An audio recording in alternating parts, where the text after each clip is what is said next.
Hey guys, in today's video, I'm going to show you the exact steps I took to make these really smooth transitions inside of Davinci Resolve. If you do not feel like watching the full tutorial, you can get the project file linked in the description. This is a remake of one of Fury's edits on TikTok. Before you watch this video, you need to know how to do proper timing maps and proper clip selection. I covered those in my previous videos, linked in the description. I've also provided timestamps on the left side of your screen and in the description so you can easily follow along. Alright, with that being said, let's get started. So the first transition we're going to work with are our slide transitions to the left and to the right. So the first thing you want to do is grab an adjustment layer up here, push it over your clips, put another adjustment layer over your clips, just like this. Then you want to right click on the adjustment layer right here and then click open in Fusion. Once in Fusion, you're going to grab a transform node up here. Then you're going to go to the second last frame, not the last one, but the second last frame. You're going to hit your keyframes up here on center and go back 4 to 5 frames. I'll do 4 for now, then go back to the last frame again, second last, not the last one. Then you can drag the x-axis here to the left side this way because we're going to the right, so I'm going to drag it to the left side. You want to make sure the space is not too big or too small,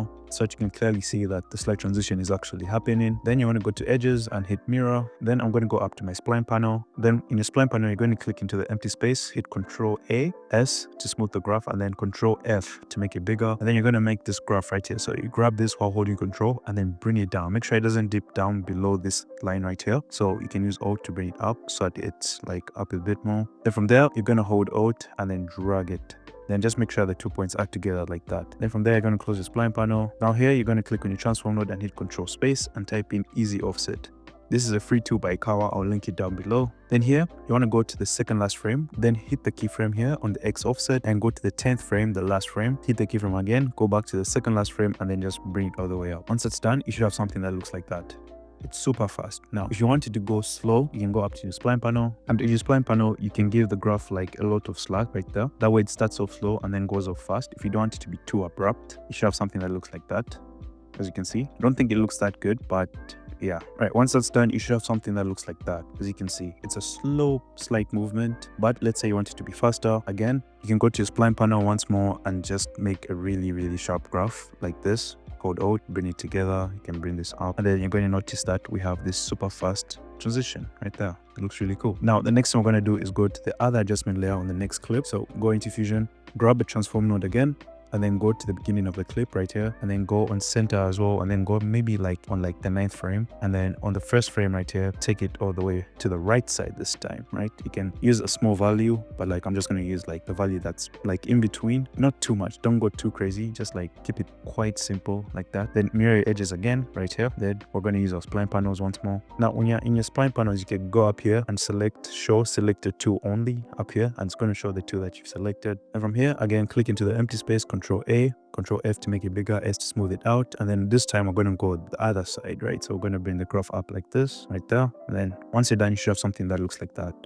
Yeah, that's sick. Once that's done, you have something that looks like that. You have a proper slide transition. Now, to make the slide transitions look a lot better, we're going to go into your adjustment layer of the first clip. Then you're going to go up to settings right here. Then you're going to enable motion blur. So here you want to take the quality up to like 6 or 7. And then you want to take the shutter speed up to like 2 something, somewhere around here. And then the center bias, I got this from Cloud. He said you always want to keep this at 1 right there. Now, I want you to keep in mind that using motion blur is extremely taxing on your PC. As you can see, my PC is barely keeping up. So what I do basically is when I go into my adjustment layer, I'll turn off motion blur, right? Then I'll grab another adjustment layer right here for 1 frame only. So we'll have it 1 frame only down here. You can make sure it's 1 frame by zooming in and just going like that. And then it's 1 frame. So you want to go into the adjustment layer of your framer. And from here, you're going to hit shift space and type in directional blur right there. Now you're going to play with your settings here according to the angle your slide is moving in. So it's going to the right side. So I'm going to turn up the length just like that, as you can see. And I already know it's going to the right side, and you can adjust the angle using this, right? So it's going like that. There, I'm going to just reset it up here. And then from there, I'm going to take this same adjustment layer and then copy and paste it here by holding Alt and dragging it there. Right, then everything put together looks like that. I feel like that looks sick. Now, we can make this better by adding a brightness and contrast node. So you're going to grab another adjustment layer and then take it to the beginning of your comp and then extend it over the whole clip that way, and then you're going to go into the adjustment layer. Now here, you're going to grab a brightness and contrast node, and you're going to make sure the playhead is dead center, right? You're going to go into the fusion panel, then you're going to hit the keyframe here, go at the start of your comp, keyframe, go to the end of your comp, keyframe, and then in the center right here, you're going to take the gain up quite a bit, maybe by that much is fine. Then you're going to go up to the spline panel, and you should have a graph that looks like this. So you can bring this down like drastically and then just bring it like that. And then this graph right here, right? You can just make this like this, give it some slack, right? And then yeah, give it some slack just like that. Then once you're done, you should have something that looks like that.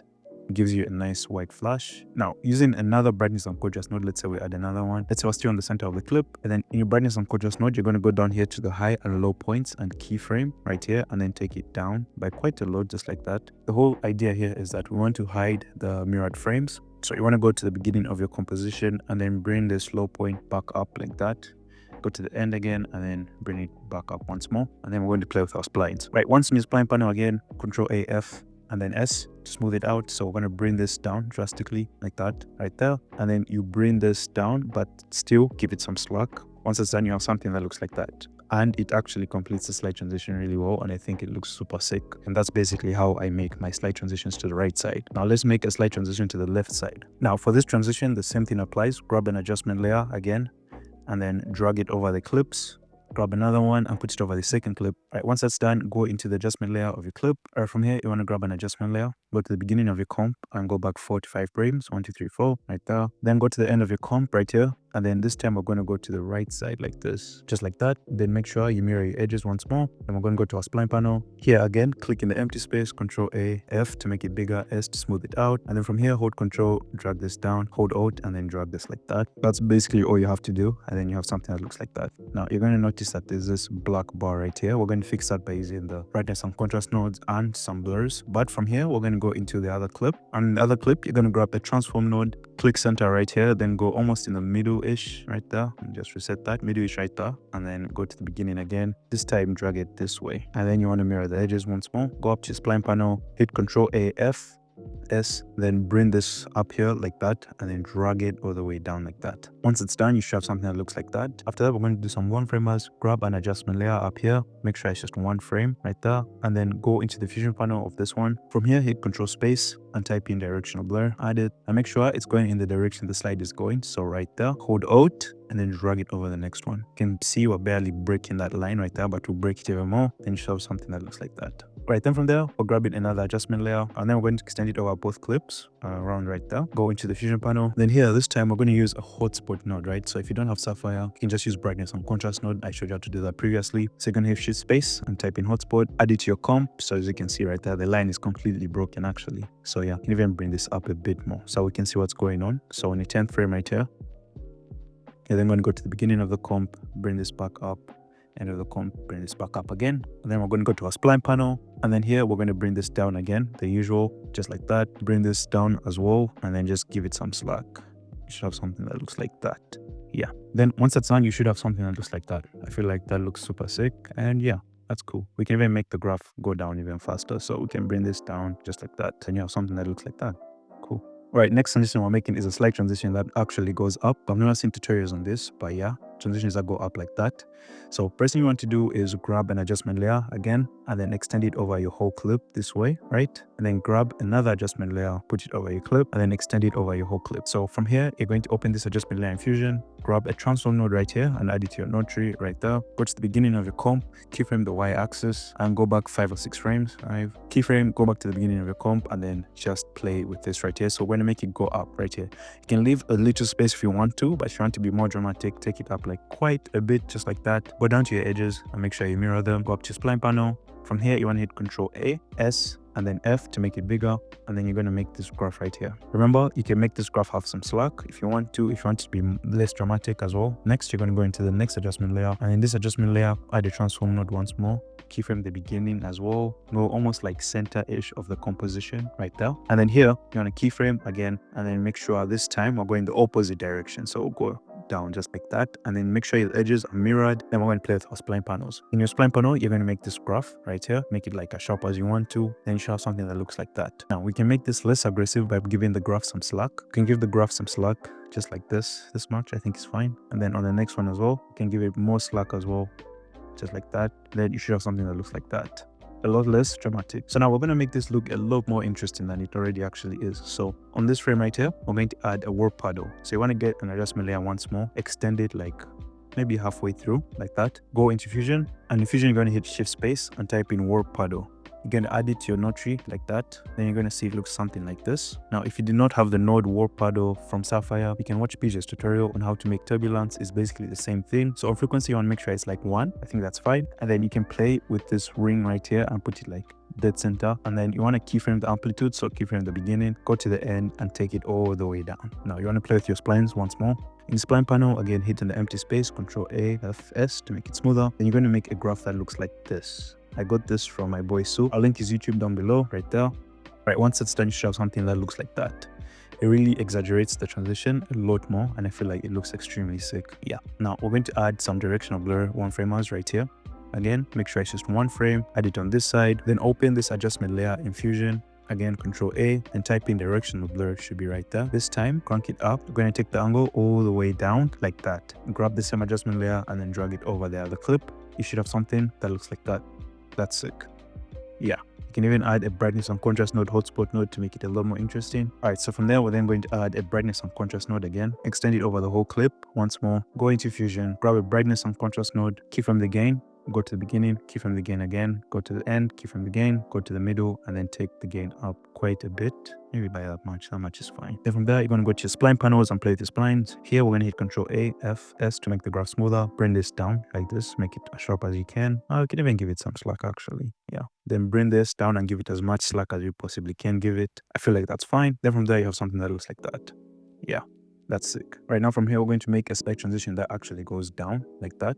So first you want to do is grab an adjustment layer, put it over a clip like this, grab another adjustment layer and put it over a clip once more. So this time, grab an adjustment layer, put it over both clips, cut this in the center right here, and then you can cut off the excess like that. From here, you're going to go into the adjustment layer of the first clip right here. And then from here, you're going to add a transform node again.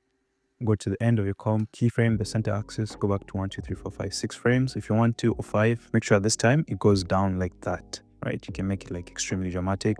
Go to your edges, mirror your edges, go up to your spline panel, and in your spline panel again, Control A, S, F to make it bigger, and then make this graph that looks like this.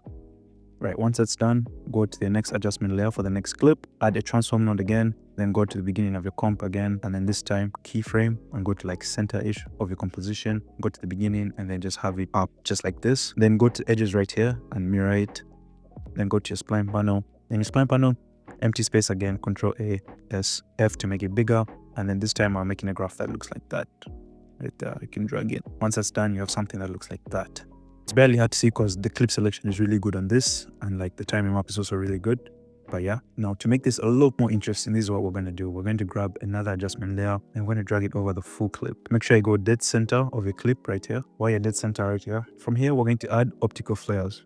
Now, if you do not have the plugin optical flares, I have a couple flares that you can download, linked in the description. From there, you're going to hit this keyframe up here, and then we're going to track the lamp up here, right? That's what we're going to do. So drag this, go to the next frame right here, and then press the keyframe again, and then drag it to the lamp. So you want to do this over and over again until you fully track the lamp. Right, once you've placed all of your keyframes, go to the optical flare node right here. Go to the glow section and add a sun right here, and then use this color picker and choose the color of the lamp up down here. And then you can just take this color up here and then copy and paste this code right here, Control C, press OK, and then go here and just paste it on as well right there. Once that's done, you want to go where the lamp appears, which is like right here. Go into the Fusion panel, and then here you're going to press the keyframe on size of the optical flare right here. Keyframe size, go to the beginning of your comp, keyframe size again, and at the end of the comp, keyframe size right there. Go to the center keyframe right here by clicking the arrow here, and then take it all the way up like that. You can take it up as much as you want. I can take it up to like 10. I think 10 is overkill, but that's fine. Right, once that's done, you want to go up to your spline panel and play with the graphs. In your spline panel, disable size for now, and then hit Control A, highlight all these graphs and just make sure they're all straight. Then from there, you can disable displacement once more, and then enable size. Then you can just make some space. Control A, F, and then you're going to make a graph that looks like this. Give it some slack as well, just slight slack, and then this one you can give it a lot of slack right there. Yeah, a graph that looks like that. And from there, you should have something that looks like that. I feel like that looks sick, and I'll roll with it for now. From there, you can add an adjustment layer over both clips. Make sure it fully extends. Go like right here. From here, go into the Fusion panel. This time, we're going to add a brightness and contrast node, right? So keyframe this part right here. Go to the beginning, keyframe, and keyframe. This time, we're going to bring it all the way up like that. Go into the spline panel again, empty space, click in the empty space, Control AFS, and then bring this down like that. As well as this one, give it a lot more slack right there. Just bring this down a lot more. Right, once everything's put together, you have something that looks like that. That's actually really sick. Yep. Now we're going to add our blurs as well down here. So grab an adjustment layer, make sure it's just one frame, go into the adjustment layer in Fusion, and here say Shift Spacebar, directional blur. This time we're going to go down like that, and then you want to play with the length just like this. Grab this same one and then bring it this side as well. Then you have something that looks like that. Yeah, I feel like that looks sick. Cool. Right, now the last transition we're going to make is a zoom in transition. I don't know how to make a zoom out transition really well, so I'll just show you how to do the zoom in transition right here. First thing you want to do is grab an adjustment layer and just put it over all your clips. You can cut this right there and then just cut that. Then go into the Fusion panel of your first adjustment layer. In your Fusion panel, grab a transform node, go to the beginning of your comp, keyframe, go back 5 frames, 1, 2, 3, 4, 5. This time keyframe again, and then just zoom in quite a bit, not too much, but like just enough. Then you can use the pivot point up here to make sure it zooms in dead center right there. I feel like that's fine. Make sure you mirror the edges just in case. You don't have to, but yeah. And then from there, you can go to your spline panel. And then here, we're going to make a graph with some slack. Yeah, maybe something like this will work. Go to the next adjustment layer. Then here, grab a transform node again, keyframe, and then go like center-ish right here. Keyframe once more. Now, this time you're going to zoom out, right? So you're going to make sure it goes out quite a bit. Not too much, just like enough. And then mirror the edges so that it fills in the gaps. Not too much. I think like that's fine. Then go into your spline panel. And then here, you're going to make a graph that looks like this. This time, I'm just going to make it a bit sharper, to be honest, and then just bring this down just for some slack. All right, once that's done, you have something that looks like that. Yeah, that's actually really sick. Now, to make this look a little more interesting than it already is. All right, so now we're going to add a zoom blur. So grab an adjustment layer over both clips right here. Go into the Fusion panel while still being in the center. Then here, we're going to add a zoom blur right there. Like that, make sure it's like dead center as well. Go to the beginning of the comp from there, keyframe the zoom amount, go to the beginning again, then take it to like 0 right there. Then go here again and then just make it 0 again. So right there, 0. So go up to spline panel again. From here, you can make the amount like quite huge, maybe that much. That much is fine. Then from here, again, some slack as usual. Here as well, more slack. But you want it to end like as quick as you possibly can have it end. Then you have something that looks like that. Yeah, that's actually really sick. Then you can even add a brightness and contrast node for the gain, and then you have something that looks like that. Alright guys, that is the end of the video. I want to thank you guys so much for 1.6k subscribers on YouTube. We're growing like crazy, and I just want to thank you guys for that, because that is actually insane. It would mean a lot if you would follow my TikTok. It will be linked in the description as well. I make edits on there, and I post most of these edits on my TikTok with music and not just the sound effects. On top of that, if you want this project file for this edit, you can get it from my Payhip, linked in the description. There are also other free project files as well as effects down below like tracery as well if you want to buy those. My next tutorial will be on my sound design, because a lot of you guys have been requesting me to make a video on my sound design. So I'm actively working on that video. And if you want me to make a tutorial on anything else, just let me know in the comments, or you can join the Discord server and let me know from there as well. Alright guys, thanks for watching again, and if you enjoyed the video, please leave a like, subscribe, and all of that. So yeah, thank you.